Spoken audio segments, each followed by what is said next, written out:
Good morning. We're going to get started. I'm Liz Fader. I direct the Evidence-Based Health Policy Project. Thank you so much for coming this morning.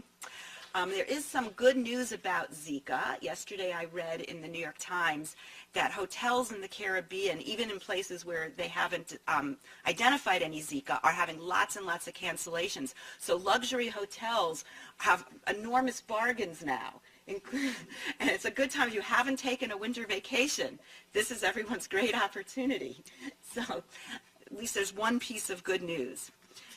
So the Evidence-Based Health Policy Project is a formal partnership between the UW Population Health Institute, where I'm employed, the UW La Follette School for Public Affairs, and the Wisconsin Legislative Council. The goal of the project is to support evidence-based decision-making by providing policymakers with high-quality, nonpartisan, timely information that's relevant to the state health and healthcare discussion. And I'd like to thank our funders.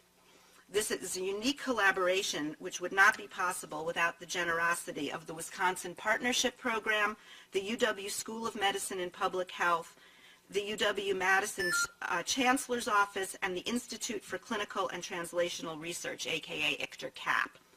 And I'd like to thank our in-kind contributions from our project partners, Hillary Shager from La Follette, who's unable to join us this morning, Mary Mathias and Steve McCarthy from Legislative Council, and our graduate student project assistant, Kelsey Mueller, who's an MPA student at the La Follette School.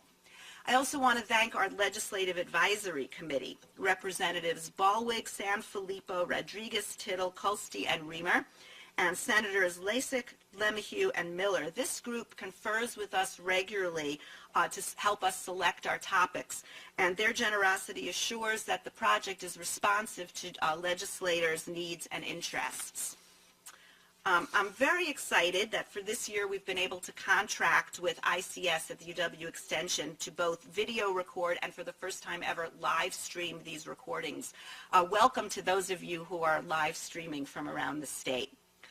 This is our very first time. We hope it enables us to extend the project's reach outside of Madison, so please bear with us as we tweak this experience just a little. I want to welcome everybody online and tell you that you have a chat function. So if you have questions for our speakers, there'll be a Q&A session at the end. Please type in your questions and I will be your mouth and speak your questions for our speakers at the end. In your packet there's an evaluation sheet. It's pink. Please take a few moments to fill that out. We really appreciate that. We really want to be responsive to your needs and do the very best programming we can, so it really helps us to have your feedback. And the way this will work is Dr. Osorio will speak for about an hour, and then we'll take a 10-minute break and come back, and Dr. Paskowitz will speak. So I'm going to turn the program over to our moderator. Today's moderator is Representative David Craig, who represents the 83rd Assembly District, which encompasses Big Bend. Before his election to the Wisconsin Assembly in 2011, he was a realtor, an aide to Congressman Ryan for 9 years, and a Village of Big Bend trustee. He's the chair of the Committee on Financial Institutions and the vice chair of the Committee on State Affairs and Government Operations, and also serves on the committees on campaigns and elections, family law, insurance, and public benefit reform. Representative Craig, thank you for moderating. Yeah, thank you. Can individuals in the room hear me? This is a Senate room, which I'm not familiar with, so please make sure to touch your buttons before you would speak. It's my pleasure to be here today, and thank you to Legislative Council and the other partners for the invitation.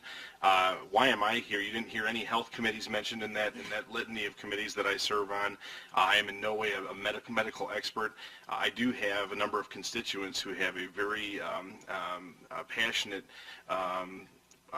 interest in Lyme disease. It's a disease that I think is undercovered in the media, and certainly an issue area where we in the legislature need to do a better job of understanding it and how it's impacting our constituents. We had legislation earlier this year that touched on that. I think it's something that's going to be revisited in subsequent sessions of the legislature. But I appreciate the opportunity to learn here with everyone else that's with us today. And I guess I'll go into the introduction for our guests. And I'm not a scientist, so please go along with me as I struggle through the pronunciation on some of the words that are in this biography. But Dr. Jorge Osorio is an associate professor in the Department of Pathobiological Sciences at the School of Veterinary Medicine at the University of Wisconsin in Madison. He's also the director of the Center to Study Tropical Infectious Diseases and an ad honorem professor at the Universidad de Antioquia in Medellin, Colombia. Did I get all that right? Very good.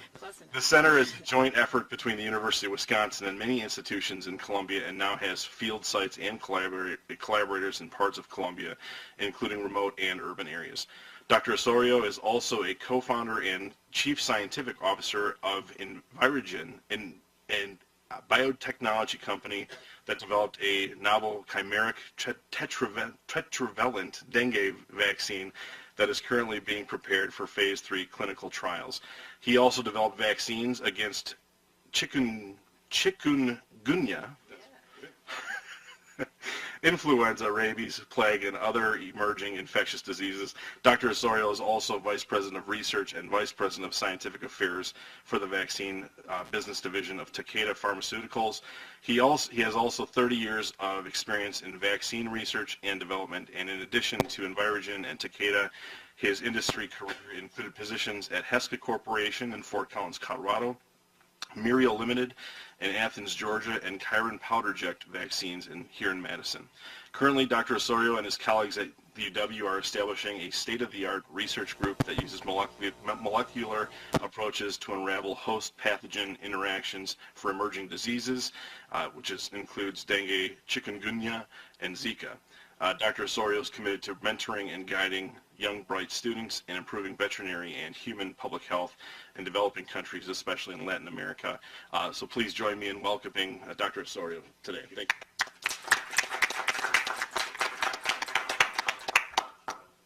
Can you hear me? Yes? Okay. First of all, thank you so much for the opportunity. Thank you to David Craig and the legislature for allowing us this opportunity to give you an update on Zika and some other emerging infectious diseases. So I know that Zika has been in the news a lot lately, and perhaps, in fact, some of you might be quite knowledgeable about Zika because we hear about this on a daily basis. So my intention here today is basically more like to tell you what I know so far. You know, I'm not fully an expert in this field, but I've been working on this field quite a bit, and then share with you some activities that we're doing at UW-Madison and the University of Wisconsin, along with other collaborations around the world, to study this disease and to come up with solutions to this problem. That's what we like to do. So first, just to let you know about what I do in my research group, and then if you can see the slides, perhaps some of them might not show quite well, but my group is at the veterinary school, and we work on emerging infectious diseases. So when you hear about the news of some of these pathogens, I'm going to show you what's our strategy to do these studies. We do field studies. We believe that actually to study these diseases, we need to be in the field to be able to know what's happening there before they become a major problem. So some of the diseases that we work is dengue. You probably don't hear about dengue here very much, but you're going to know that it's one of the most important mosquito-borne diseases around the world. You hear about chikungunya, which is a pathogen that actually was mostly in Africa for a long time, but in fact, last year, year and a half ago, came to the Americas, but we were all concerned about Ebola, and we didn't hear that much about chikungunya, but it's actually another significant disease that affects the Americas as well. Zika, you are hearing about that as well. We're going to talk about that. Influenza, we monitor influenza around the world with some teams funded through the NIH that we do global surveillance. So migratory birds that come here to Wisconsin, you know, they don't have boundaries. They don't know about borders. That they actually, during the winter time, they go south. And as they go south, they can actually, at the same time, carry some of these viruses and or bring them back here to Wisconsin. So that's something we have to be careful about. And there are diseases in Africa. One that happened a few years ago was monkeypox, and it was very interesting because actually we had it here in Wisconsin. It came through the importation of pets, African rodents that came from Africa all the way to Texas. And then from Texas, some of these African rodents were used as pets, and they end up actually in Milwaukee, producing some problems in Milwaukee. That was in 2003. So we studied that disease and that outbreak that happened in Africa. But to do this, we also have to do vaccine research. So my group is very interested in developing vaccines for some of these pathogens. We are talking, in fact, with Dr. Pasquez about potentially in the future doing a Lyme disease vaccine. But we have work on dengue, chikungunya, rabies. We are working in a variety of human and animal pathogens. White nose syndrome, you might have heard about this, is a disease that is wiping out some of our bat populations in Wisconsin and in the United States, and we're trying to develop novel methods to have vaccines for them. And so we have a variety of pathogens that we study for vaccines. And along with that, we also do some pathogenesis studies. We study these pathogens, how they go in the host, and how the immune response happens in the host. So we will focus now on Zika. And you have heard of Zika, that basically the World Health Organization has declared Zika an international public health emergency, which is a major significant announcement that came up just a few weeks ago. And basically, this infection seems to be linked to the development of unusual small heads and brain damage in newborns, and issue that we call microcephaly. And I think we have become in the news very familiar with this issue of microcephaly. And it's estimated that around the end of this year, as many as 4 million people around the world can be infected with Zika. So that's something that's, is a major concern.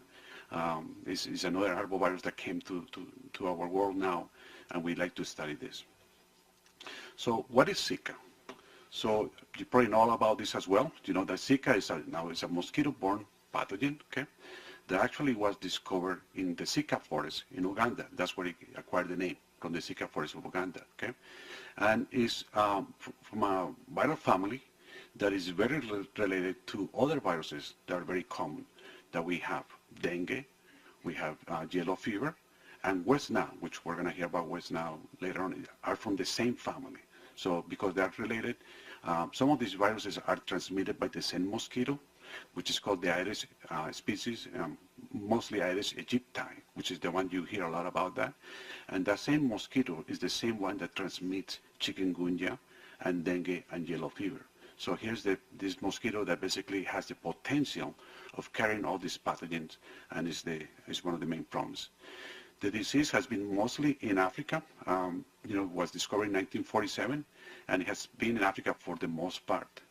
But, with many issues that we have around the world, globalization and many other issues, basically there was an outbreak that came out of Africa, and it started in 2007 when it went to the Micronesia, the Yap Islands, and the French Polynesias, and basically it infected there about 73% of the population. That's how it spread. It spread quite fast. And then from there, it went to other islands in the Pacific, in the Pacific region, and infected a lot of people. More than 30,000 people were infected in 2013, 2014, but it stayed for the most part in Asia and in Africa. Now, in May 2015, there was the first report there were locally acquired cases of Zika in the Americas, and this happened in Brazil, where it was noticed first an infection in Brazil. It's unclear at this moment what was the reason that the virus came here, or how. There's some theories about that. We could discuss that later. But basically, then about November of last year, they started seeing the report of microcephaly in children. So now, as of February of this year, we have more than 5,000 cases reported of microcephaly. Of those, 583 have been confirmed, and there is more than 4,000 that are still under investigation. So that's basically the facts of Zika. What do we have about Zika in the United States? So in the United States, we have Zika that has been mostly in the U.S. states associated with travelers. Okay, and they have been so far has reported as of February 26 of this year, 107 cases of reported travelers that have been infected with Zika. But there has been no reports in the U.S. of locally acquired cases. In the U.S. territories has been a lot of locally acquired cases, as we think about Puerto Rico and some of the Caribbean islands, and has been a report of about 39 cases of locally acquired and 1 case of travel-associated cases in the territories. There was also a report that came up last week about 9 pregnant women that have been studied and they were infected with Zika. From that report, 2 of those women have chosen to have an abortion. Okay?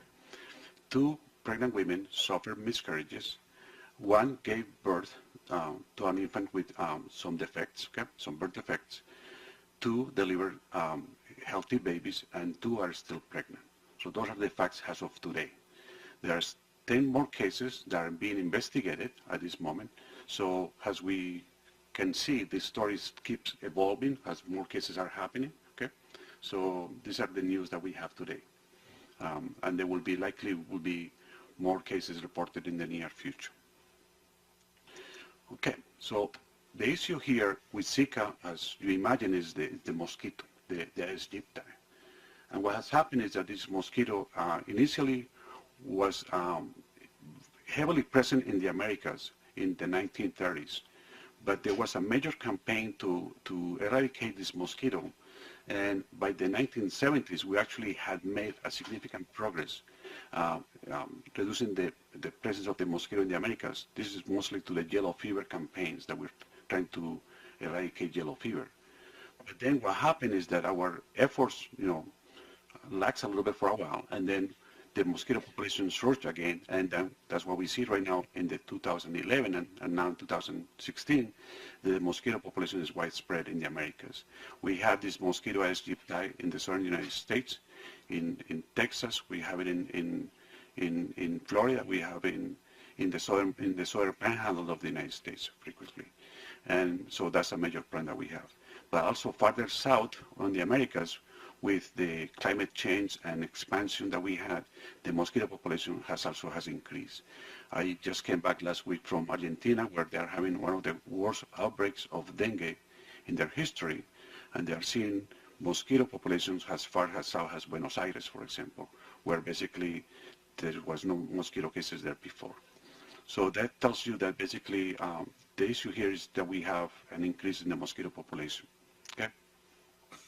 There's another mosquito that actually could potentially play a role as a vector, and actually is even a major concern as well, because this is what we call the Aedes albopictus, or the tiger mosquito, because this mosquito is very aggressive, basically has taken over a lot of populations in the world, and basically we have it as far south as Chicago in the United States.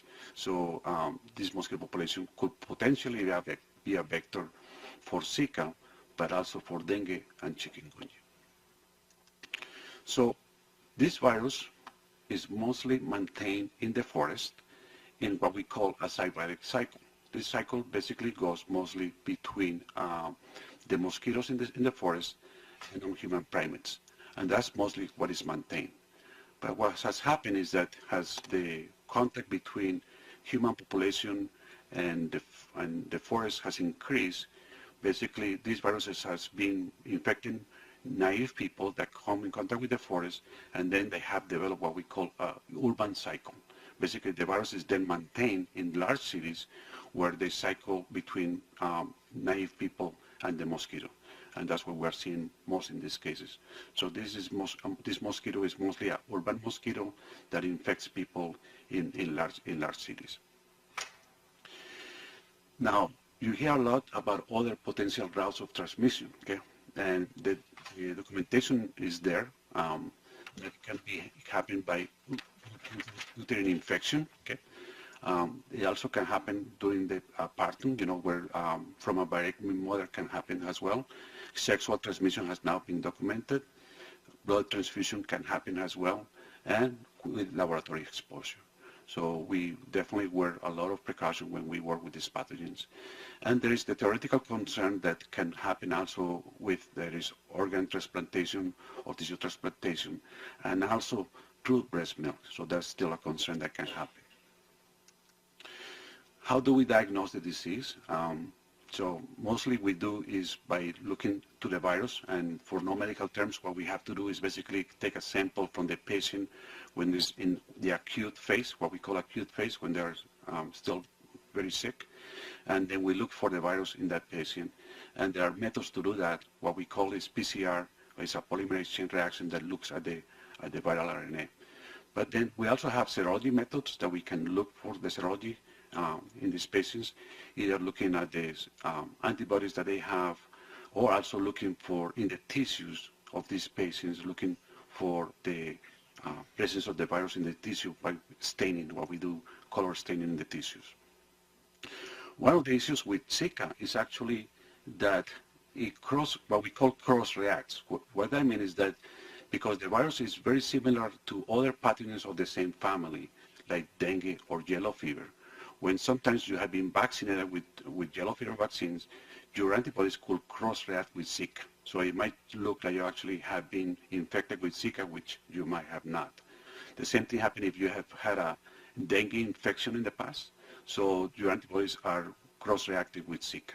So what we need to do, obviously, there's a lot of work that we need to do here to improve the diagnostics of these pathogens, to make sure that we have assays that are specific for this particular pathogen. So that's what we're working on, okay?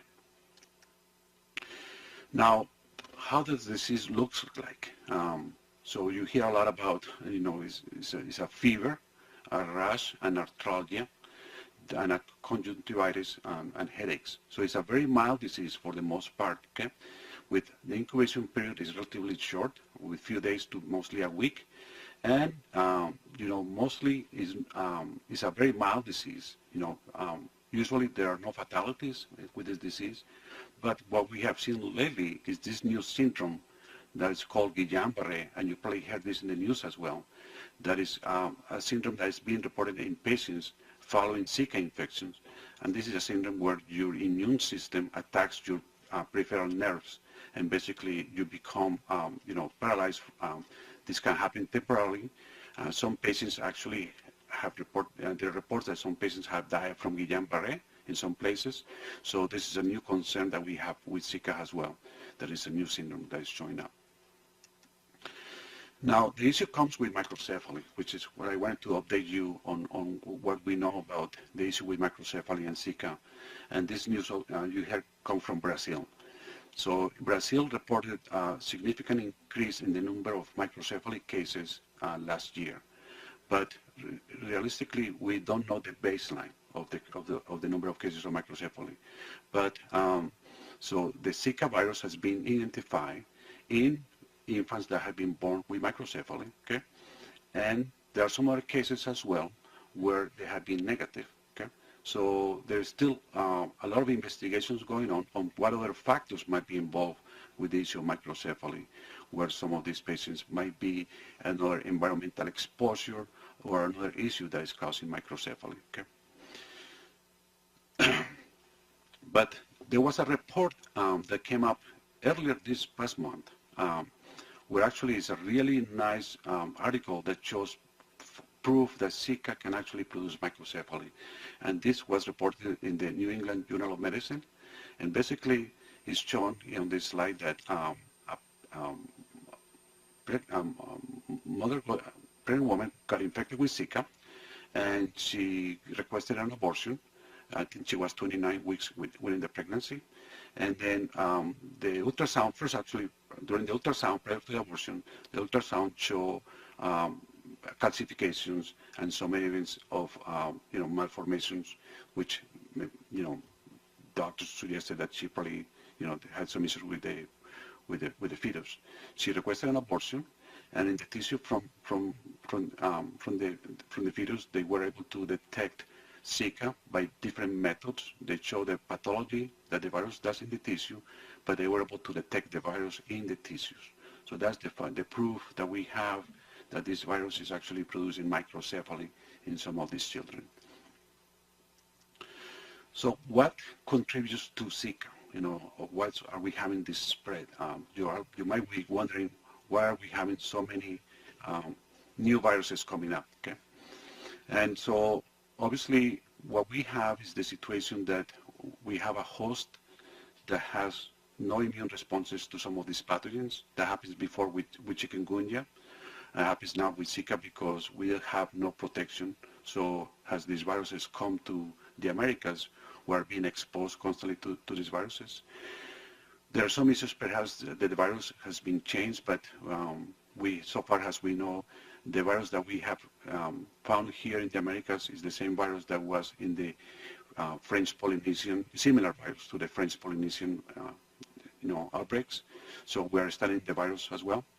And there are discussions about the environment. The mosquito population has increased significantly. There is globalization. As you can see, we take a plane and we go from one place to another in a matter of hours. You know, that's what happens constantly.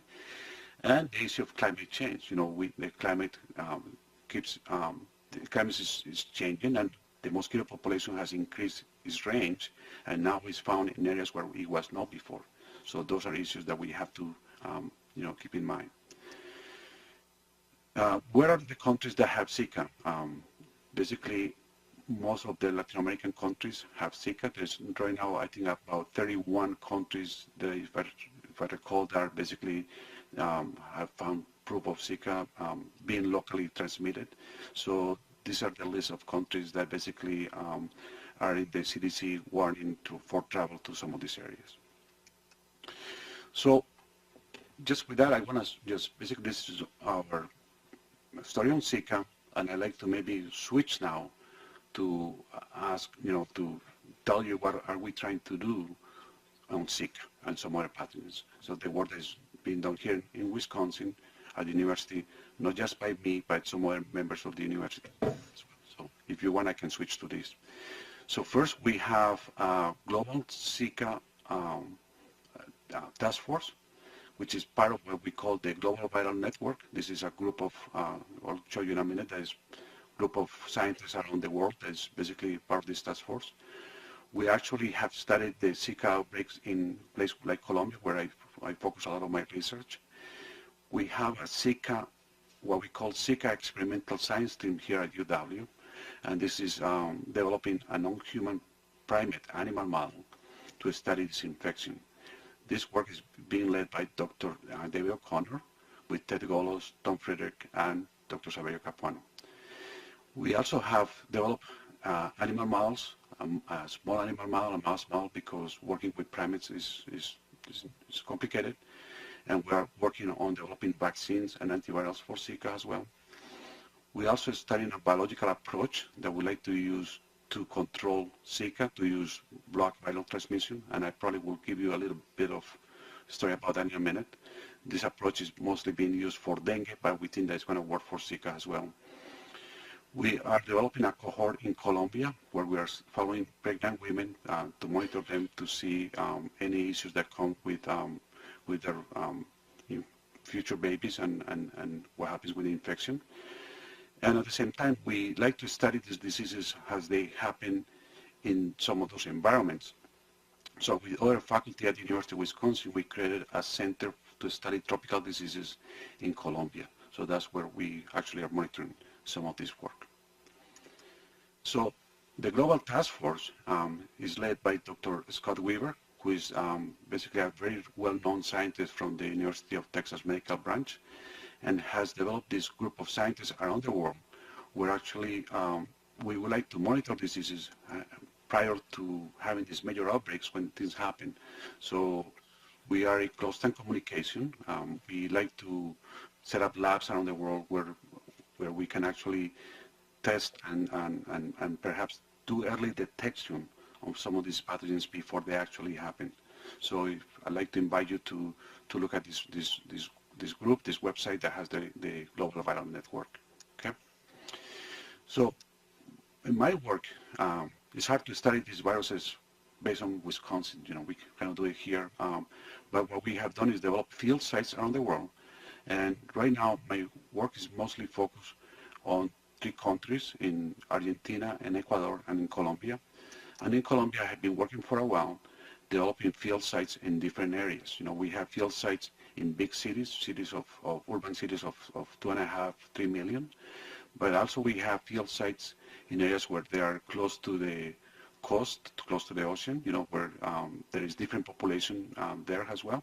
Or in the Amazon region, where we have a really unique environment where some of these pathogens circulate very closely between wild reservoirs and humans as well. So our work has been focused for a while in some of these sites where we have field teams to do studies there. And that's actually what happens last year when we heard of this new febrile illness that was just starting to happen in Colombia. With our team, we were able to collect some samples and actually detect the virus in some of these patients there in Colombia. So we have documented the first detection of Zika in Colombia, where this actually is a very complicated slide, but what it shows is basically the sequence of the viruses that we have found in Colombia, which mostly compare the sequence to the viruses from other regions of the world, for the Brazilian virus and also the viruses from Africa, and shows you basically that the virus that we have in Colombia is close to the Brazilian virus and is from what we call the Asian lineage, which is a little different what we call the African lineage, which is the one that was initially circulating in Africa.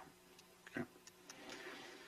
We also have now developed a mouse model, which will allow us to develop vaccines and to develop antivirals to test for Zika.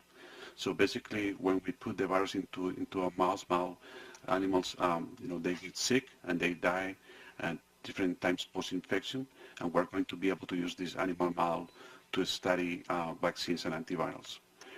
We show that this mouse model develop what we call viremia, so it's basically the virus in the blood, and we can use that to study transmission, to understand how the mosquito basically that feeds into this mouse model can eventually do transmission as well. In the mouse model, we have looked at tissues, for example, and we can see that it produces significant damage in the brain of these mice, as well as in the tissues, in the muscle of these mice as well.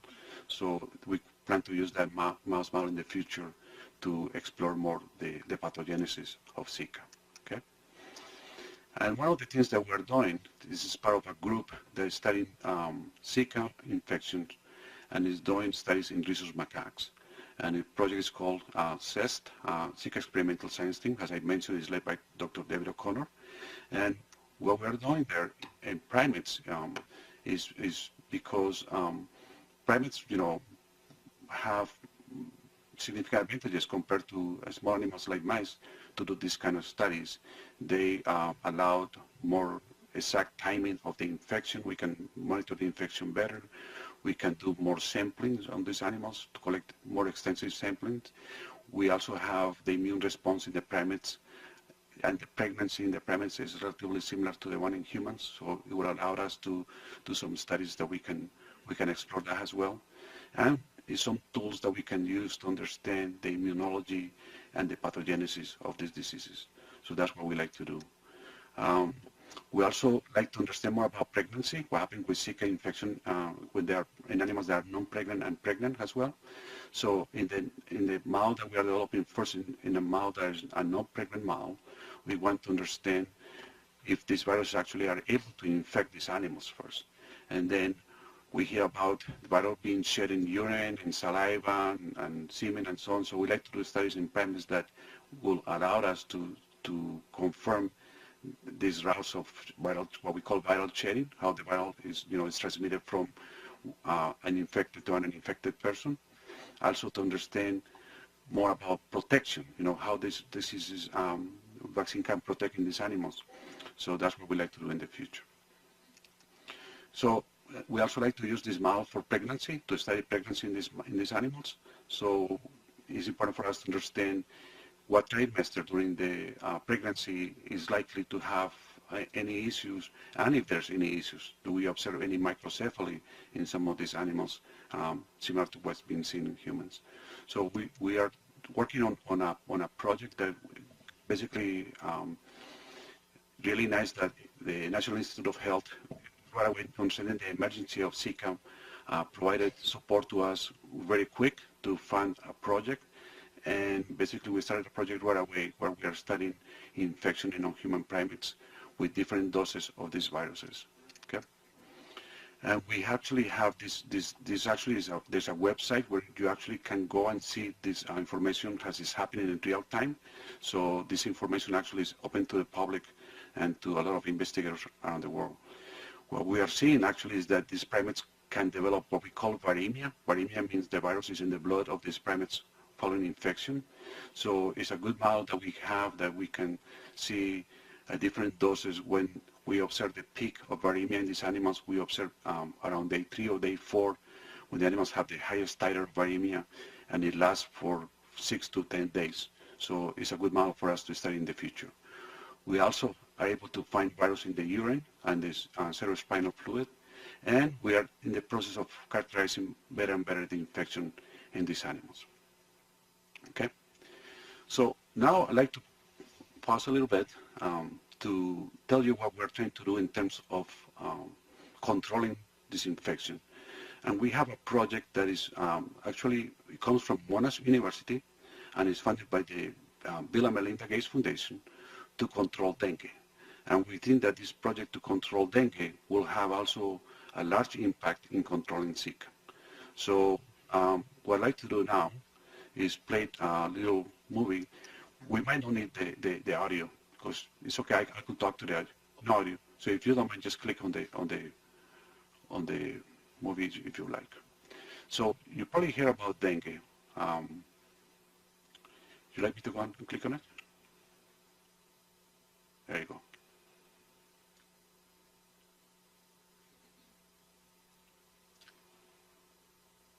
Thank you.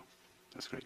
So this is a project that's called Eliminate Dengue, and basically you just heard, that this mosquito, the S. aegypti, is a very mosquito that is around the world. We talk about that is present in many, many different parts of the world, and it's expanding. And we have it in Africa, we have it in Asia, and we have it in the Americas as well. Okay. So the project that we're working on is using a bacteria that's called Wolbachia. Okay. And this bacteria is basically is a normal bacteria that's found in many insects, okay?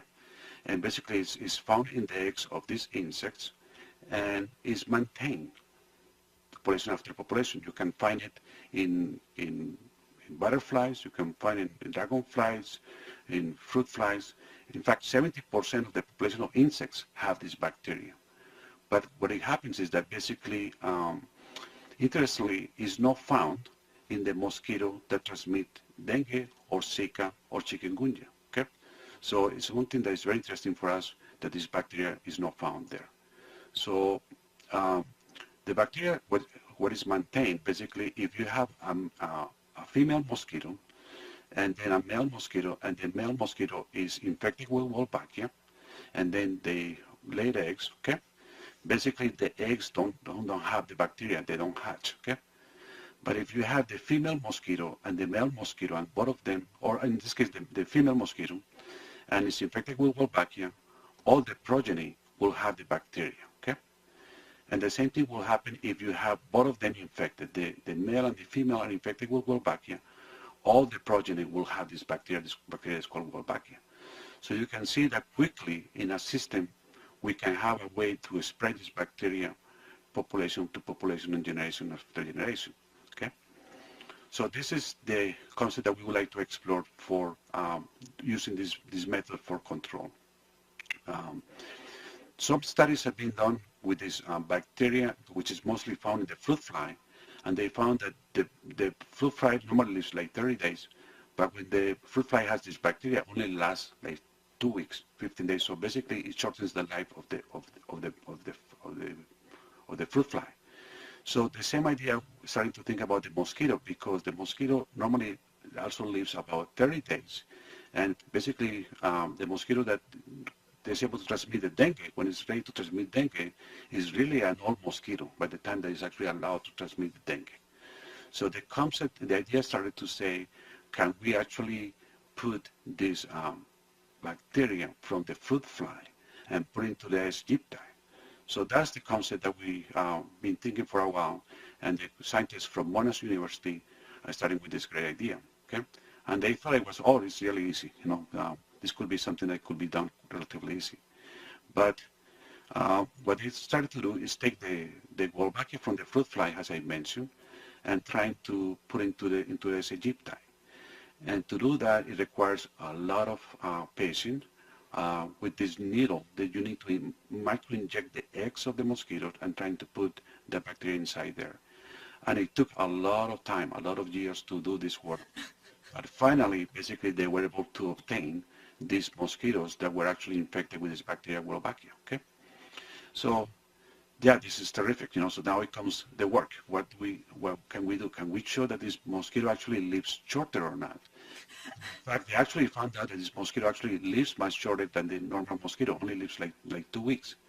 But then actually what happens, very unusual, is that when they put the dengue virus into these mosquitoes, when they found this amazingly, this bacteria block transmission of dengue in these mosquitoes. So that's actually something that was totally unusual found. And they actually like to explore this idea to control dengue. And the same idea to control dengue, it will be interesting to use the same idea to control Zika and to control chikungunya. So the work started in Australia, developing these large cages where actually basically they have release these mosquitoes in large cages and trying to get them to mate with regular mosquitoes and see if they could actually spread and dominate the population. And actually, it was quite exciting because they were able to see that these mosquitoes could actually eventually take over the population of the wild mosquito and actually could be there and be maintained in a long time, requiring not too much effort. So then, but this requires also community work and to do field studies. In Australia, they started doing field studies, first asking the government if they would allow to do that, but also asking the community leaders if they would allow to release the mosquitoes in their population, because this sounds strange. You want to release mosquitoes to control the disease, right? So this is not very usual. And, this takes some community work. So with that in mind, they started doing this work in Australia, okay? And then the group basically started expanding. And then from there, what we'd like to do is to release these mosquitoes in different parts of the world, where basically dengue is one of the major problems, okay? So from there, we basically started this project and started this group that's called the Eliminate Dengue Program, which is basically mostly based from Australia. It's funded by the Gates Foundation, but it has about 4 or 5 sites around the world, one in Indonesia, one in Vietnam, and 2 in the Americas. One is in Brazil, and one is in Colombia, okay? So what I'd like to show you now is basically some of the work that we're doing in Colombia with this project that we're being successful, that requires community work, requires a lot of communications to be able to be successful, okay? So the group in Colombia is working closely with one of the universities there, and then basically at Ramones and our participation as well.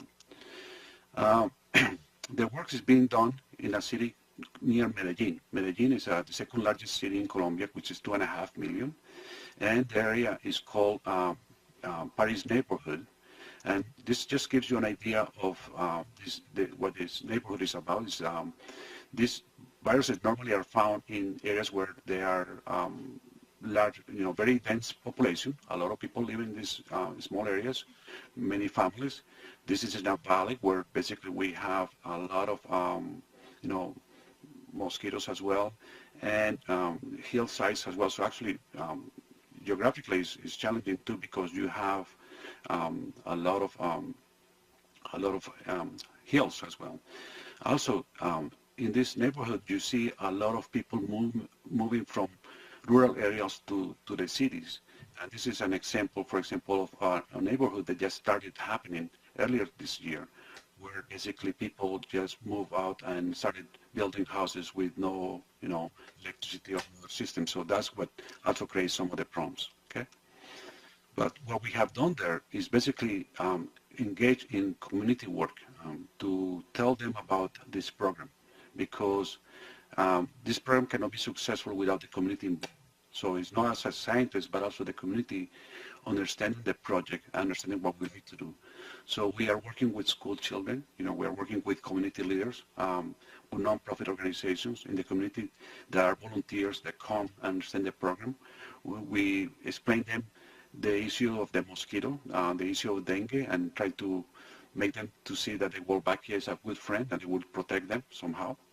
So we also explain the program to the scientific community in Colombia and also to the government leaders as well. So we obtain community consent, which is basically have every single house in the neighborhood of about 50,000 to sign, say that they would like this to happen. If they don't agree, we have about 5% people that say, no, I don't like mosquitoes near my house. So we respected that opinion and just basically didn't release any mosquitoes within 2-3 houses near their home. But we respected their opinion. So we tried to explain them the program.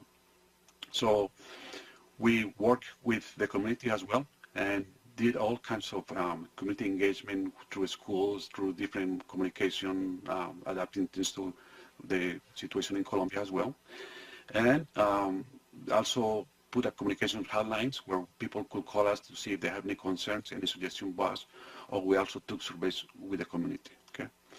At the same time, this actually improved the health service in the community because to understand if we have the disease, we set up a fever clinic in the population to understand if people were getting sick or not, and if they were getting sick from dengue or not, and also help us to monitor early, to have early detection of any new disease that was coming into the population. And even if it was not dengue, we treated everyone in the clinic. So we improve services for the community as well. Okay. This also helps the science because now we monitor the infections and we go to by GPS and know where in the location the cases are happening. We know where they come from, sort of thing. We can put measures to control the infection and trying to tell the folks there, we go to their homes and trying to figure out, what's happening in their homes. Most of the time what happens with these diseases is that people get infected during the day. So they might be infected at some other place, and they come to their home and they bring the disease home. We monitor the mosquitoes in that population. We have mosquito traps in almost in every block, but several houses on that block, and this actually requires people support because the mosquito traps need to be at their homes, inside their homes to monitor the mosquitoes. So we have done all this work there as well. And train people. Folks from the labs in Colombia have been trained in state-of-the-art the diagnosis and detection, which is actually helping everyone there as well. And the community leaders are the ones that go and release the mosquitoes. They go into the community, to the neighborhoods, and they just release the mosquitoes in the population. So this might sound strange, but we are using mosquitoes to actually control the disease as well. There are other methods that are being tested as well. You probably hear about sterile mosquitoes that are being released. There are different approaches that are being used, but this is I'm working with that's trying to have a biological approach that this bacteria doesn't do any harm to the humans, to the animals, or to the environment. That's how I see that happening. Okay. So we have some routes that we release with trap mosquitoes, and eventually what we like to see is basically, hopefully, having the mosquito population there being replaced by these new Wolbachia mosquitoes. Okay. And this is what we have the data so far this year. Basically, we started with in May last year releasing these mosquitoes, and we basically now now we have about 80% of the mosquitoes there being replaced with this Wolbachia mosquito. And what we are seeing there right now is might be too early to tell, but what we are seeing there basically is a reduction in the number of cases of dengue. So we see that it has an effect. We like to continue with this program to other places and see what the effect might have. But it might also have a positive effect on Zika. And we also have data here that it works for chikungunya as well. So we see there as an approach that we could use. So with that, I'd like to finish up there, give you an idea of what we are doing in Zika. This work is being done in collaboration with many different folks at the university. Faculty is that we work as an integrated team. Students from different parts of the world, undergrad students as well as graduate students. collaborations in Colombia and collaborations in the Eliminate Dengue program from Monas and some other places. Thank you.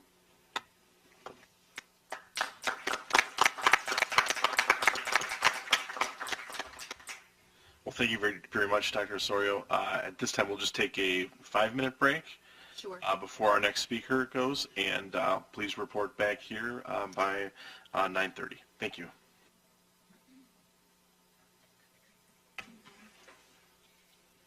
Is it that like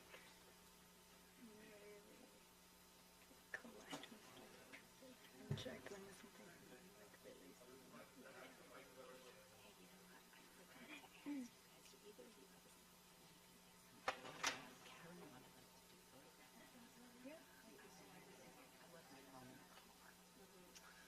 Yes, I know I won't be interrupted.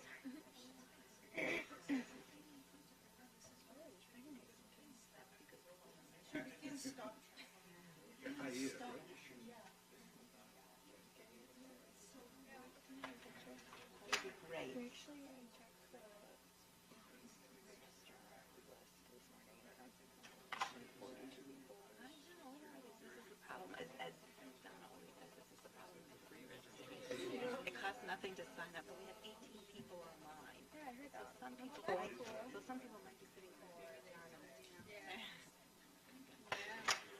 Yeah, we'll see where they're from. We're going to have this information, so that'll be great. Really, really fast.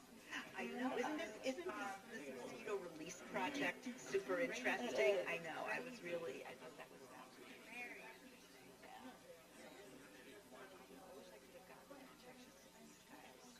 Getting clinicians to come is so tricky. They're just like so ridiculously booked. They are. Yeah, they are. They have that whole like same patient thing. I know. Details. With appointments.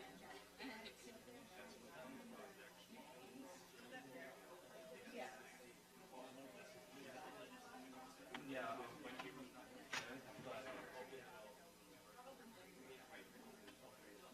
No, I ordered enough food for a few people, and I couldn't reduce it. They said so. Really? Yeah. Wow. So yeah, I might go get some more too. I'd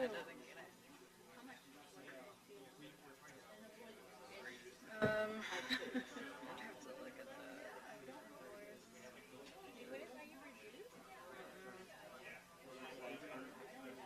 Normally they do if it's like a couple days before, but I was like trying to like. Yeah, how could you gauge that? Yeah.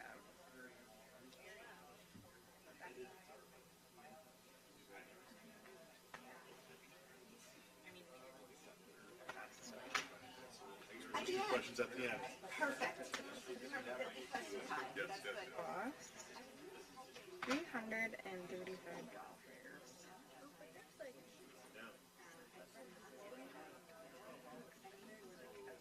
It was $670 per person. So we have like leeway. Let's go to the bathroom too. Are there like environmental implications, like having all these mosquitoes that die faster? Like I don't know. Or like.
10 hours, 5 lives, and 10 hours on the square at Ledge Council. So you're supposed to get all this done in 10 hours a week? Yes, but I usually end up like working for myself, like working for Liz with Law and Mary. And then I do like side projects like for legislators. Like legislators will be like, I'm interested in writing a bill on like X, Y, and Z, like what are other states doing, and like How did you get so involved with that? Like, that's very typical for a graduate student. I'm the youngest person they've ever hired. I'll tell you that story. Okay.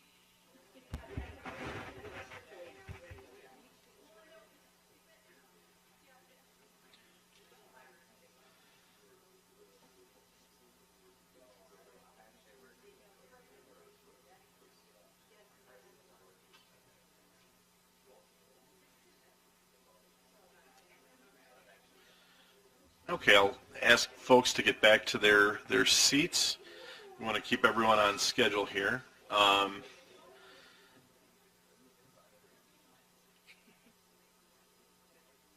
don't have a gavel, folks, so we're going to have to...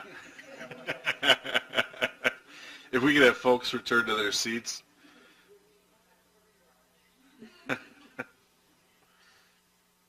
And as our next speaker makes her way up, I'll introduce her.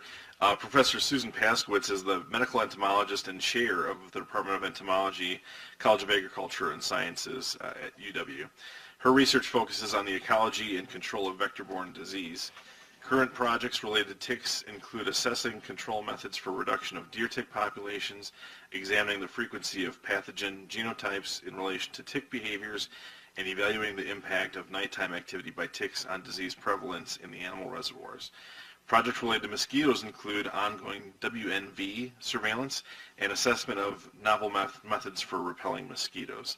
Dr. Paskowitz, thank you for being here today. Thank you very much for inviting me. So I learned that Jorge was going to talk about Zika, and then I was asked to talk a little bit about the vector-borne disease situation in Wisconsin. And, you know, I think I'd like to lead off here by saying that because we do work already on vectors like mosquitoes and some of the viruses that are transmitted by mosquitoes here, we have data that would help us to understand whether Zika will become a risk in the state. We've done a lot of surveillance of mosquitoes here, and so we know that the vectors that he described, the yellow fever mosquito, Aedes aegypti, and the Asian tiger mosquito, Aedes albopictus, have never been discovered in our state. So that's a real positive thing. It's more likely that if we see Zika transmission in the U.S., it's going to be confined to the southern states, which is not to say that some of you might not be traveling out of Wisconsin and potentially pick it up and bring it back, but it's unlikely, we think right now, that we'll get endemic disease transmission by our local mosquitoes. So I'm going to start, let's see. This one? Okay. I'm going to start by telling you a little bit about mosquito-transmitted viruses that do cause human illness in Wisconsin. And then I'm going to talk a little bit about tick-borne disease, which for us is actually a more significant problem. But we do indeed have a number of different conditions, viruses that are transmitted by mosquitoes. And let me just say that we have about 55 different species of mosquitoes in Wisconsin. People are often surprised when I mention that. A lot of people, I think, believe that there's one or maybe two. There's the little one and the big one. But actually there are lots of different kinds of mosquitoes here, and some of them don't like to feed on people, so a lot of them are not a problem in any kind of way for us. But there are some species, unfortunately, that are able to feed on animals and pick up viruses from those animals and transmit them to us. And here you're seeing lacrosse. So that virus was actually named for the city in which it was first discovered. And so that was here in Wisconsin. That one is transmitted by a mosquito that we call the tree hole mosquito because of where it likes to lay its eggs and where the larvae will develop. So the immature stages will develop in water inside of tree holes very often, or containers on the ground. And that one picks up that virus from things like chipmunks and fox. And then once in a while, people will be in the neighborhood and will get infected. We don't have many lacrosse cases each year. We also have a virus called Jamestown Canyon, and we're seeing more of that virus over the last couple of years, I think as a result of increased surveillance. So we're looking for it now, and we're seeing more of it. That one actually is found in white-tailed deer. That seems to be the main reservoir for Jamestown Canyon. It's a different mosquito. It's not the tree-hole mosquito, but it's actually the one that we found to be infected is one that is an old malaria vector in Wisconsin. It doesn't transmit malaria here anymore, but it used to back in the 1800s. Another virus, Eastern equine encephalitis, we've only ever had one human case, but we know that this one does circulate in mosquitoes that are really common in freshwater swamps in our state, and it's usually birds in those swamps that are carrying that virus. And then there's West Nile virus, and so that's the one that I want to spend a little bit more time talking about. So here, just in case you're curious, in terms of how many infections, how many infections we have for each of these viruses. This is a 7-year period from 2007 to 2014. And you can see, on average, something like Jamestown Canyon, we've had 5, maybe 11 one year. That one, again, I mentioned was picking up, I think, because we're doing more surveillance now. And then you can see also West Nile virus there in blue is the one that we've had more cases of, but even there, it's not a particularly common source of illness that actually ends up going to the doctor, right? So with West Nile virus, probably what happens is 80% of the people who are infected never show any symptoms. Maybe about 20% then do have symptoms, but a lot of times it's just a fever, so we call that West Nile fever, and that's often not enough to send people to the doctor. If you're feverish, do you always go in? Often not, just wait until it's done. And then a small percentage, maybe about 1% of people who get infected have what we would call neuroinvasive disease, which can then take the form of encephalitis, meningitis, really serious conditions that oftentimes the people who suffer from that don't ever fully recover. So in this diagram, you can see kind of the relative importance, and you can also see that West Nile virus was high in 2012, relatively speaking. Here you can actually see kind of the pattern for this particular virus in comparison with lacrosse over time since West Nile was first introduced into Wisconsin. So we had the first cases here in 2002. And then you see it really kind of drops off for about a decade until we got another little upsurge of about 57 cases in 2012. Interestingly, 2012 was a really dry year. I don't know if you remember, but that was a drought year for us. And I'm sure if you're thinking about mosquitoes, you're thinking that doesn't make any sense.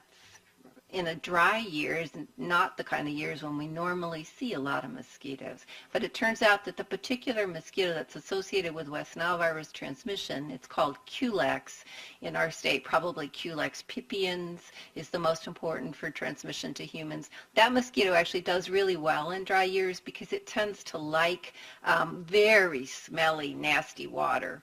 And so water will accumulate and condense, and there'll be a lot of rotting vegetation in it in those dry years. It doesn't tend to get flushed out into the lakes and other areas. And so those mosquitoes do really well where the other floodwater mosquitoes do not. So kind of paradoxically, in a year when we might have not much nuisance mosquito, the mosquitoes don't seem very bad. Actually, the Culex mosquitoes may be much more predominant in a population. And so that's why we see these interesting patterns related to weather. So again, just to point out that the cycle of transmission for these viruses is really different from the Zika virus. Why we're having so much trouble with Zika and dengue and chikungunya has to do with the fact that the mosquito that transmits these virus, Aedes aegypti, really is very associated with people. It very much likes to feed on human beings, and these viruses get to high enough levels in people's blood that the mosquitoes can actually pick it up and then transfer it directly directly from person to person. For us, the viruses that are common in our state are actually all coming as a result of a mosquito feeding on a reservoir host first. And so in the case of West Nile virus, they're feeding on birds are major reservoirs for West Nile virus. Corvids, crows, blue jays, but actually now science indicates that robins are probably a very important source of this virus. And of course, robins are one of our very common birds in cities and urban areas, so that is definitely an issue. In humans, we don't think much West Nile virus gets transmitted back and forth from mosquitoes to humans because the viral levels never get up high enough in the bloodstream of humans to be able to infect mosquitoes. So we call those dead-end hosts. And horses are also dead-end hosts. Being a dead-end host doesn't mean you can't get really sick, and certainly many horses have died as a result of infection before vaccination against this particular virus. And again, as I pointed out, it can be very serious for humans as well. Here are some of the consequences if this virus gets into your neurological system. So stiff neck. I actually always mention to people that my doctor has told me that a stiff neck is a sign of a different kind of a problem. So if you're getting sick in the summer with fever, it can be lots of different things. Stiff neck actually might indicate a viral infection. And there you see some of the other things that are really important related to this particular syndrome of illness. So when West Nile first came into Wisconsin, the Wisconsin Department of Health Services responded by organizing people at various medical centers around the state and at the UW-Madison to come up with a plan for how we might try to deal with this. And remember that in 2002 for West Nile, we really didn't know how bad it was going to be. 2001, we had the first birds here, so we expected to see human cases the next year, as we did indeed. And we had seen a lot of cases in other parts of the country. So in Chicago, for example, they might have 800 human cases, and a lot of that was neuroinvasive disease where, again, patients never got completely well frequently after that infection. So we really didn't know at this point what would happen in our state, whether we might have a year with that kind of epidemic levels in the population. And what the WDHS set up was working with the State Lab of Hygiene to make sure that diagnosis was done really quickly. They themselves work on getting the proper case report information so that they can tell CDC what our level of transmission looks like. And then they set up a couple of early warning systems. One is a bird hotline, and that continues today, so that when people in counties find a dead bird, and it's usually a corvid, so again a blue jay or a crow, but it can be anything. When they find a dead bird, they have a way to report that. Birds are then picked up and tested for the presence of the virus so that we get a kind of an early warning that things are circulating. Similarly, they set up to do mosquito surveillance, and that's actually what my laboratory is most involved with in relation to West Nile virus. So I'll talk a little bit about that. The mosquito surveillance activities that happen in Wisconsin right now are somewhat limited. What we do actually is work with Dane County Public Health and Milwaukee Public Health to put out traps for either the general mosquito population, so these are traps that have a light source and they've got a source of carbon dioxide, because you probably know that carbon dioxide is one way that mosquitoes can find their hosts. They're finding hosts usually based on chemical signals. Carbon dioxide in your breath is a really good signal for a mosquito to fly towards you and look for a place to get a blood meal. So we use carbon dioxide in these traps in Dane County. In Milwaukee, they actually set out traps that are baited with that really foul, nasty smelling water that I mentioned that the mosquitoes, the Culex mosquitoes, love. So the nastier, the better. They put out traps that have that water, and in that case, what they're attracting is females that are looking for a place to lay their eggs. So they've already had a blood meal, and they're more likely actually to be infected with West Nile than the ones we get through the light CO2 trapping. The other place where trapping is occurring in Wisconsin is with the La Crosse Department of Health. La Crosse Department of Health actually serves about 13 counties, so they do quite a bit of mosquito sampling and trapping over in western Wisconsin. Mosquitoes that are trapped are then shipped to us, and then we do diagnostic assays on them. We usually put them together in batches by trap and by day, and then we run tests, and we can report in fairly quick efficiency back to the counties in terms of when the activity starts each year. And we do this for a number of reasons. One reason is to understand a little bit about what kinds of mosquitoes are out there and what the infection rates are in those populations. And I think you're seeing now with Zika where actually this kind of surveillance data is quite useful, because we know now it's really unlikely that that will be endemically transmitted here because we don't have Aedes aegypti or Aedes albopictus. In the upcoming year, we're going to look in a little more depth to make sure that that is indeed true, because we don't do a ton of surveillance across the state, and there have been a few instances of the Asian tiger mosquito, Aedes albopictus, showing up in Illinois. So it's not impossible that we don't have it here, especially in the southernmost part of the state, and we're going to be ramping up the surveillance there just to make sure. If it's here, that's where I would expect that to pick it up first. The other important reasons for doing surveillance are to have some kind of an early warning of infection, understand how high the risk of infection to the human population is, and specifically, if possible, identify geographically within a city or an area where that risk is. And so we've actually been able to do that pretty effectively in Milwaukee through moving our traps around there. We now have been able to kind of pinpoint particular small areas within the city that are more at risk than others, and that then can let public health get out there and actually do some mosquito control in those areas to try to reduce the populations. All the mosquito control that's done in Dane and in Milwaukee counties is focused on the larval stages, so they don't do any kind of spraying for adults. What they do is try to find the larval habitats, and then they go in and introduce usually a bacterial substance that produces a protein that kills the mosquitoes when they eat it.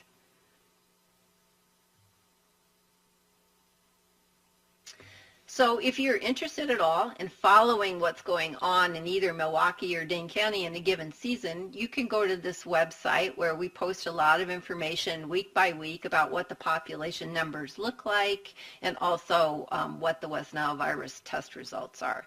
This is also a really good website if you're interested in personal protection methods that you can use to prevent yourself from contacting mosquitoes or being bitten.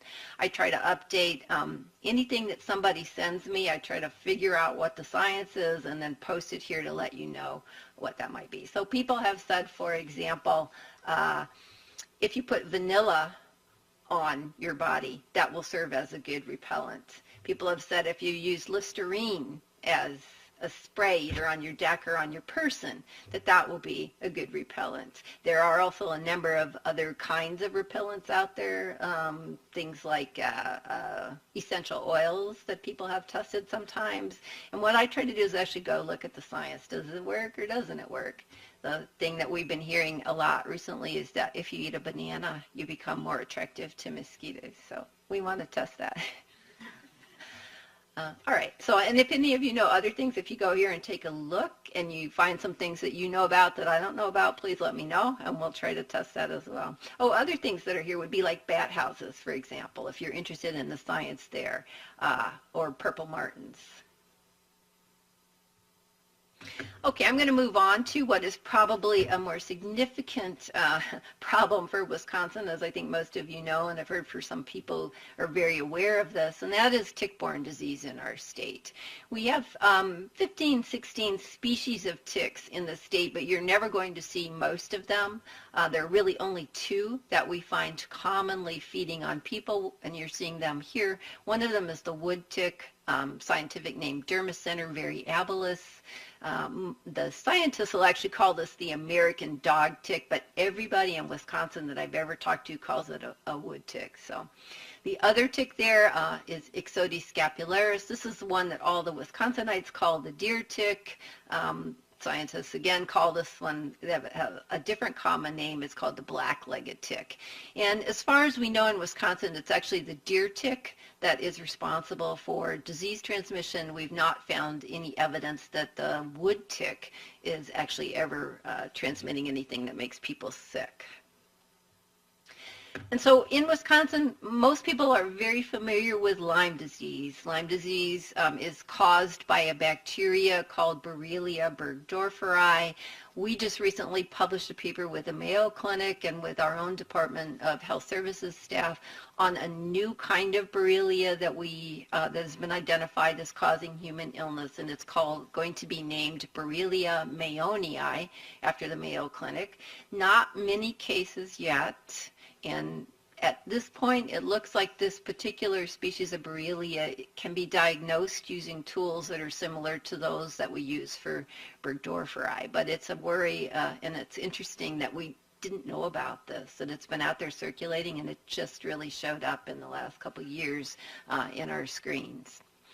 There's another pathogen called anaplasmosis. It's caused by the bacteria Anaplasma phagocytophilum. This one, probably a lot of people in Wisconsin are not as familiar with, but you should be. Anaplasma now infects about 500 people, at least 500 people in the state each year. This is one, when I first got to Wisconsin, it was 500 cases of Lyme disease. So that was in the early 1990s each year, right? Now we're getting 500 cases of anaplasma and probably 30,000 cases of Lyme disease. So we're definitely on a trajectory that's increasing for both of these. So I'm going to talk a little bit more about those as I go on today. There's also a new kind of ehrlichiosis caused by the bacteria you see here, Ehrlichia mirus. There's a virus called Powassan virus that's tick-borne, very rare, but we're seeing it now, I think, actually as a result of our West Nile virus surveillance. We're picking up Powassan as well. And then a malaria-like parasite called babesiosis. Most of these are very uncommon. The first two, Lyme and anaplasma, are the ones to really focus on, I think, today. So one point that I want to make is that in addition to these different kinds of pathogens that a lot of people haven't heard about, the situation with the ticks themselves is not static. This is very dynamic and has changed a lot over the years. And so here's an example of that. Our first record of a deer tick in Wisconsin came from a weasel. I actually just found it in our research collection about 2 weeks ago over on campus, and it was in 1952. The guy who was the medical entomologist before me, he first identified them in Wisconsin in 1965, and that was a result of some forestry workers up in Lincoln County who started seeing some new things on their person, and they got in touch with him, and then he ID'd it as something that had not been reported in the state before.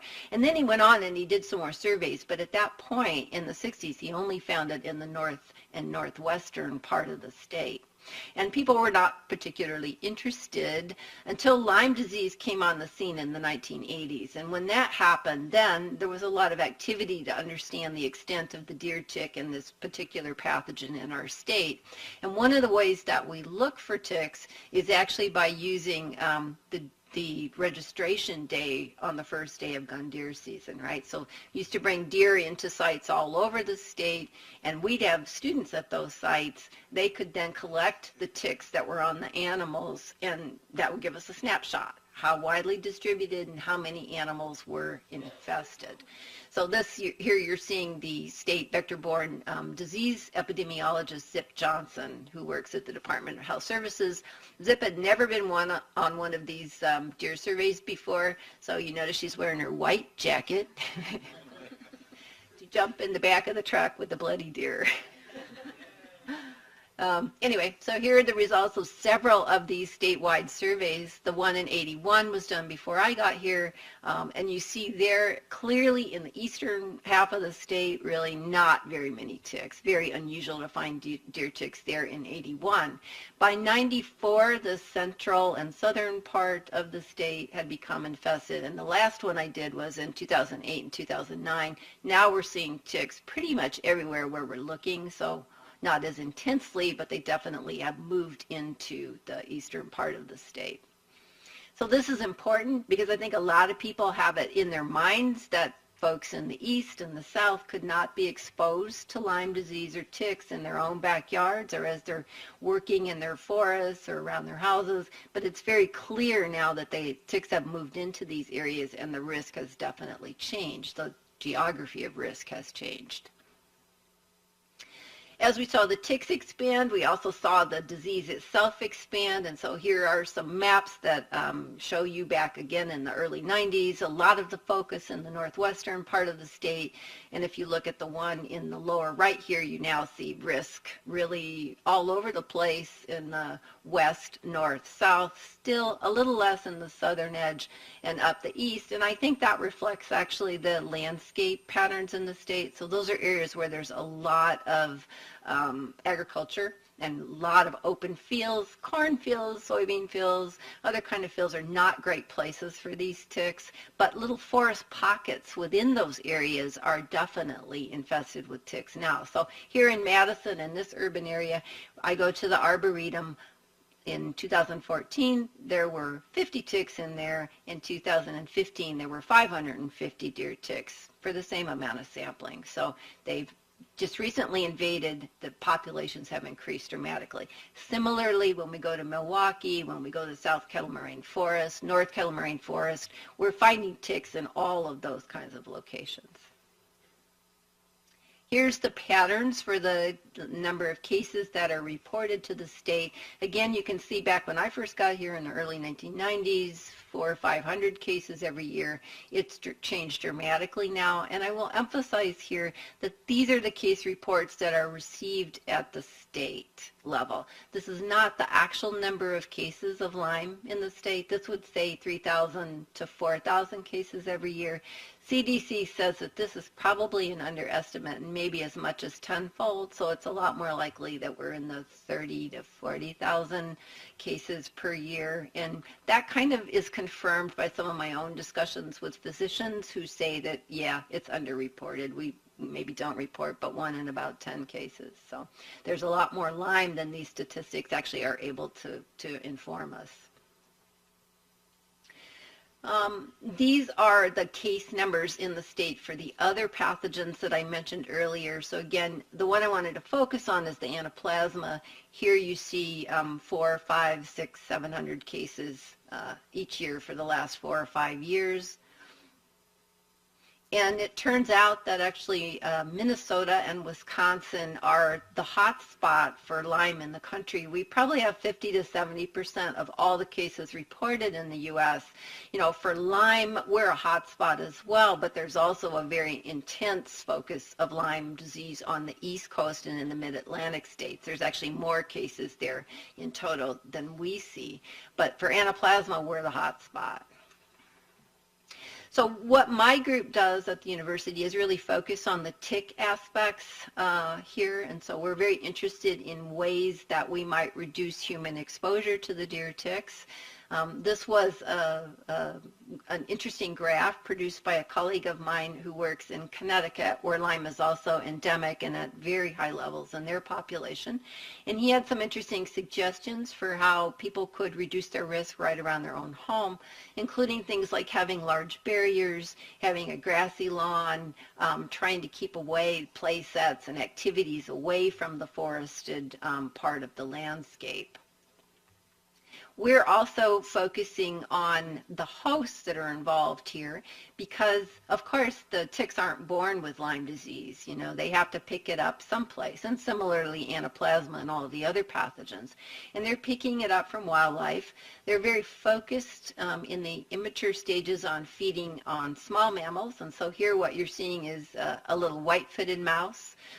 There's also an issue with chipmunks, seem to be an important part of this cycle. So are little animals called shrews, little animals called voles. So there's a lot of different mammals that can be important.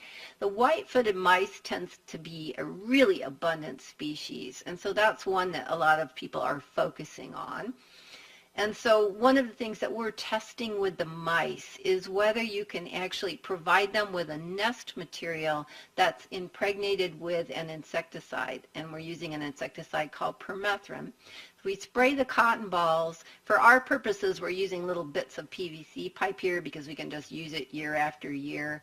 And then we put these cotton balls out into what are in essence 1/2 acre yard kind of tracks that are embedded within wooded areas. And then the anticipation is that the mice will come and take the cotton balls at night. They'll go back to their burrows. They will line the burrows with the cotton. And then it's a bit like treating your dog with Frontline. Every time the mouse goes into the burrow, it gets a little dose of permethrin on the fur. Any tick that then tries to bite the mouse, attaches to the mouse, will get the dose of permethrin and hopefully will die, and will die before it's able to transmit the pathogen to the mouse or pick up the pathogen from the mouse. So we anticipate that with this kind of treatment, a homeowner then might be able to suppress tick populations in their yard and infection rate in those tick populations. It may take a year or two for that to kick in. And we're testing that currently to see if that will work in combination with some of the landscape management practices that the Connecticut folks have pioneered. So if you're interested in kind of keeping up with ticks and tick biology and tick-borne disease in Wisconsin, of course, our own Department of Health Services has a lot of information about this. We try to post a lot of our data on my website here. You can Google Wisconsin ticks and find that. It will talk about all the different kinds of ticks that are in Wisconsin, but also it will highlight what we know about their geographic distribution, about the infection rates in those ticks, and about tick-borne diseases and where we tend to find those and the incidence in human populations. As well as we learn things about how to manage ticks, what people may be able to use in their environments. And so just acknowledgement about all the people who've helped with all this work, a number of people who work in my own lab, people downtown at Health Services, people in our Forestry and Wildlife Ecology Department are experts with many of the mammals and with thinking about the forested habitats and where they exist in the landscape, people in my own department who are also forest entomologists, and then our colleagues at the Mayo Clinic. And so with that, I'll end and happy to take some questions. Very good.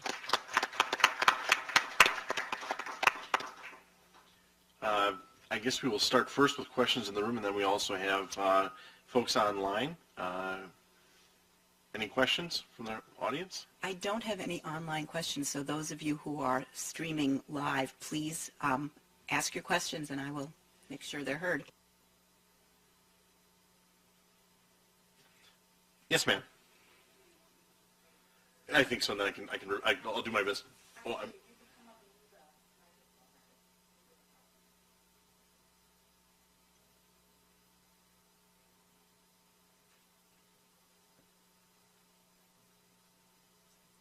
Am I on? Yes. All right. My name is Alicia Cashman. I head up the Madison Lyme Support Group here in town. Thank you for your informative discussions. I always find pathogens interesting, unfortunately.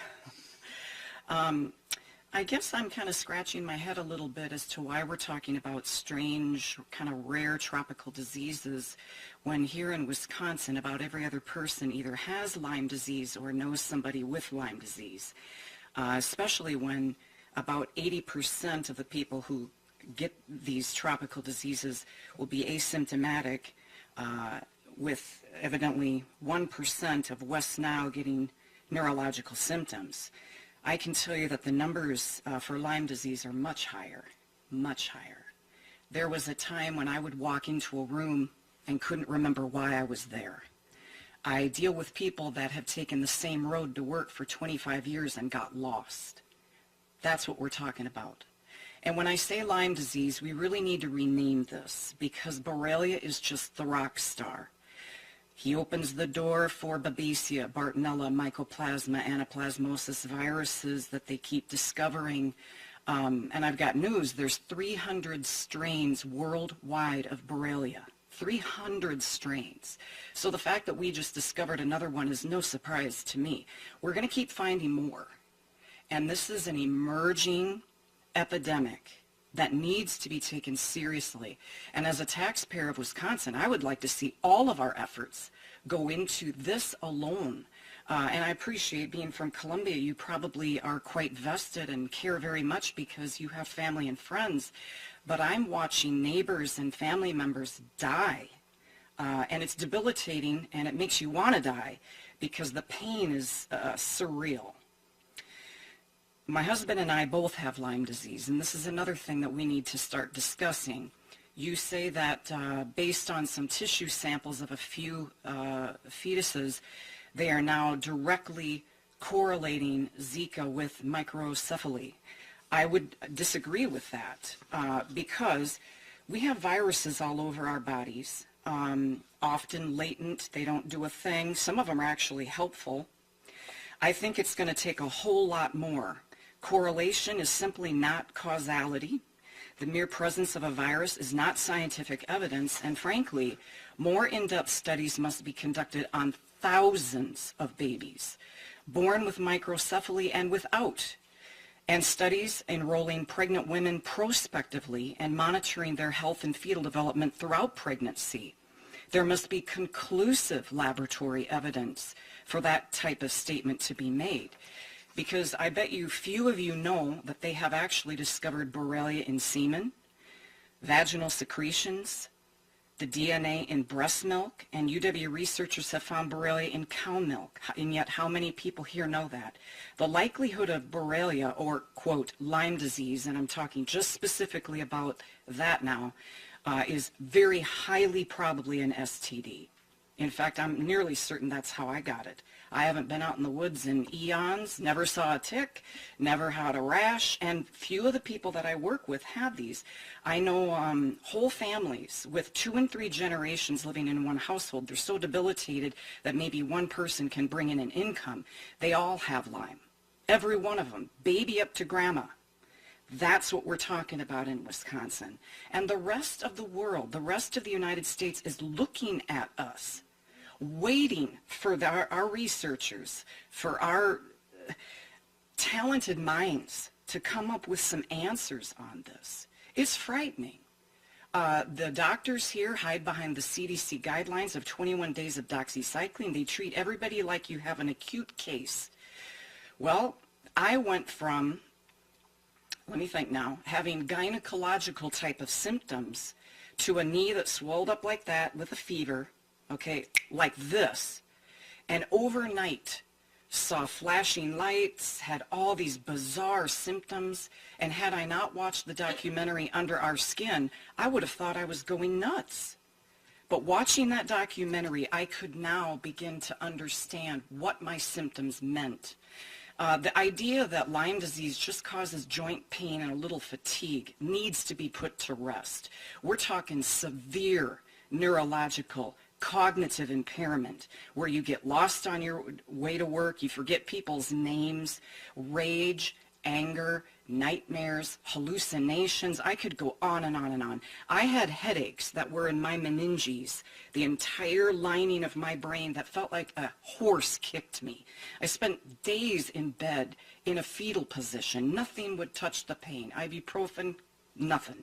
Now, I'm happy to report after 3.5 years of intense treatment, I'm here today. I honestly wonder if I'd be dead. It had infected my heart. Every symptom in the book, I had it.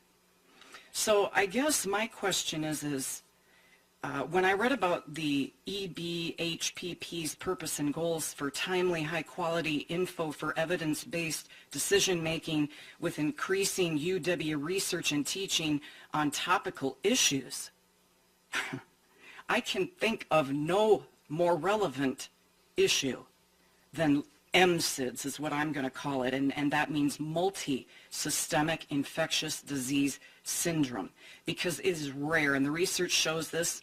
It is rare for people to have just Lyme, which is Borrelia. And again, remember, there's 300 strains worldwide.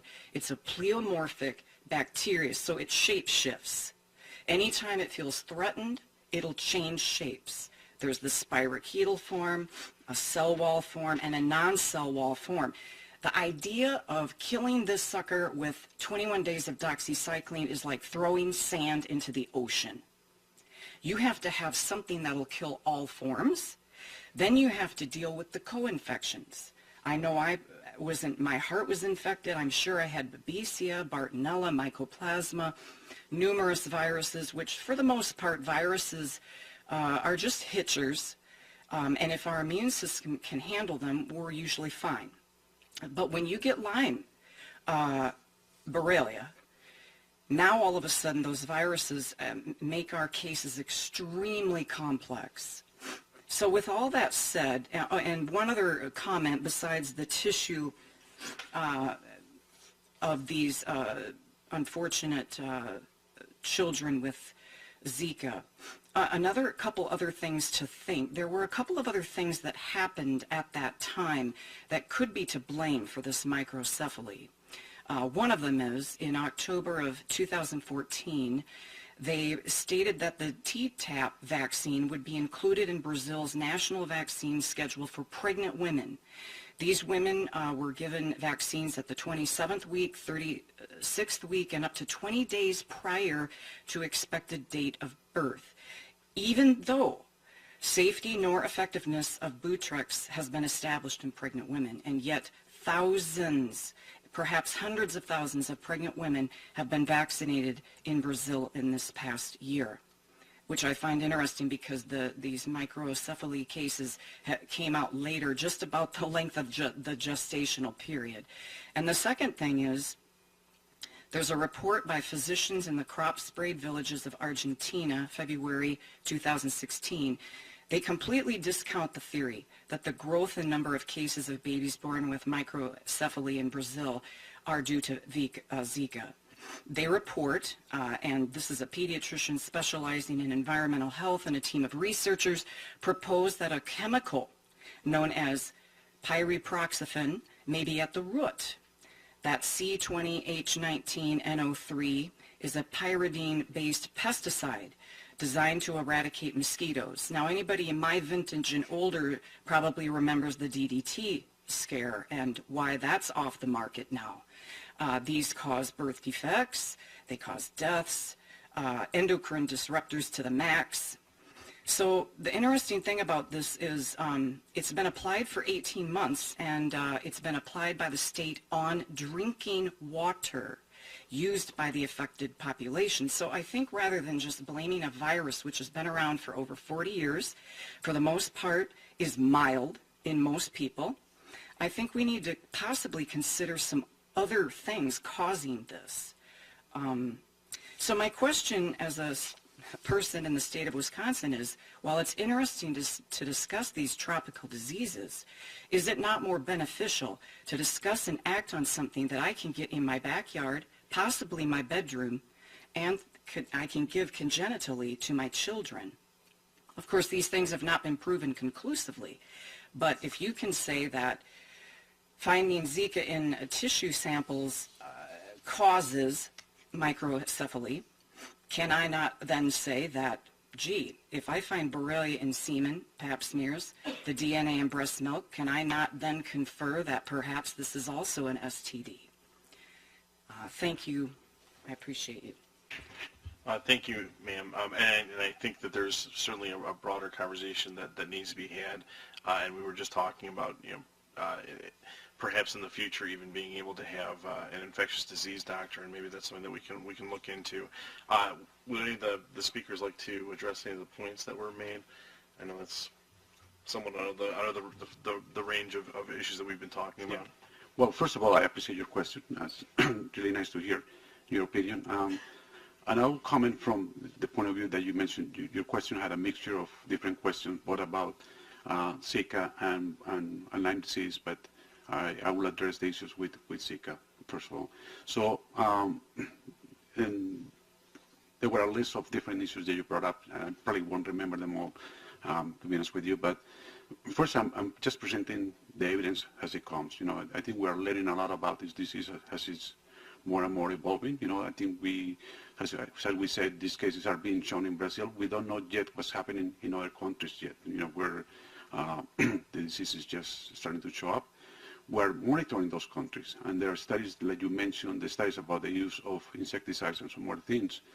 They're also being monitored because to have a much better association with that, we need some sort of case control studies that right now are happening with the CDC and some other teams. The evidence that I showed you is evidence that is just put out in the literature of detecting the virus in some of these fetal tissues. But there's plenty of cases, as I mentioned as well, where no association has been found. So there's still a lot to investigate there as well.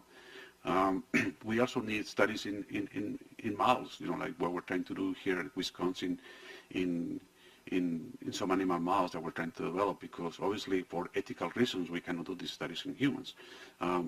Then the issue is, why are we talking about this here in Wisconsin? Because I think we actually care about the people in Wisconsin a lot. I think I consider myself part of Wisconsin, and we are trying to educate people about all these issues as things are happening around the world that affect us. Easily you could be any of your children or yourself going to some of these endemic areas, and you need to understand what are the risks and the facts that can happen there. So I'm trying just to get to the facts, the data that is there. I cannot talk about things like you just mentioned of the doctors in Argentina where they're talking about all that until the facts come out. So that's just my view. Thank you. All right. Any other questions? Well, I just want to add, first off, I'm sorry about your condition. We were unable to get an infectious disease doctor to attend today, and I really wanted to talk about surveillance efforts and research efforts to combat transmission. And I think the question of diagnosis and treatment is very significant and very important. But I think perhaps we will consider doing that for a different briefing. These are separate topics. And I did ask Dr. Paskowitz to come and speak about diseases that really are very prevalent here in Wisconsin for the very reasons that the questioner raised, that we are in fact much more in danger of contracting Lyme disease here than Zika. But we still have a really important engagement with the world and with the possibility of Zika traveling and being infected. So I just want to make sure that we understand that these are separate sorts of issues.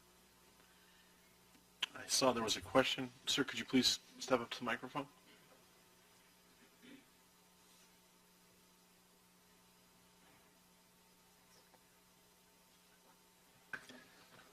Hi, thank you. My name is Johnny Ullman. I'm a graduate student at the University of Wisconsin. I have a master's in entomology, Ken Ratha, and Rick Lindroff, and I'm studying epidemiology right now.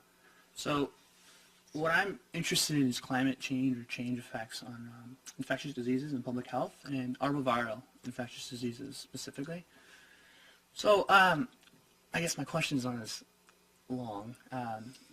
It's a little bit more to the point. So is it plausible, these flaviviruses, so West Nile, Zika, is it plausible in Wisconsin at least that Kulik species or other species that are endemic could carry Zika or be adequate vectors, I suppose?